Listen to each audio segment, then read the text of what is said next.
Nah, kita ya berada di tengah-tengah sungai Langkahan menuju Kampung Bukit Linteg yang hari ini terisolir.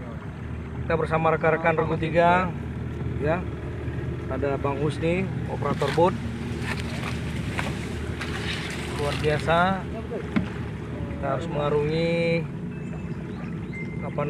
perkampungan penduduk yang hari ini lebih kurang ketinggian air 3 meter ini dan 2,5 meter di daerah Bukit Linteg. Mungkin ini yang dapat kami sampaikan ya di lapangan bersama Regu 3 BPBD Rescue melaporkan di lapangan. Terima kasih.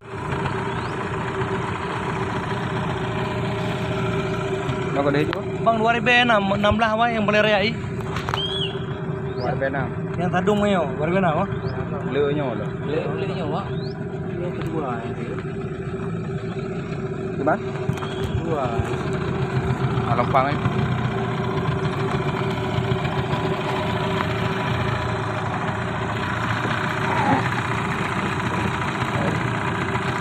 Assalamualaikum warahmatullahi wabarakatuh.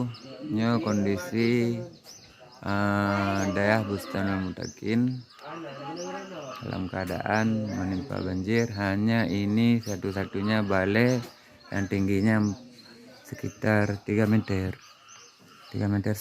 Ini satu-satunya yang selamat, belum terkena banjir. Nah, ini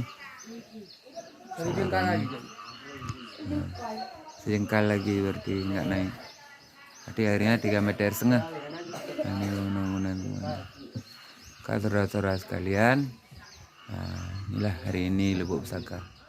Para santri nih kami di sini.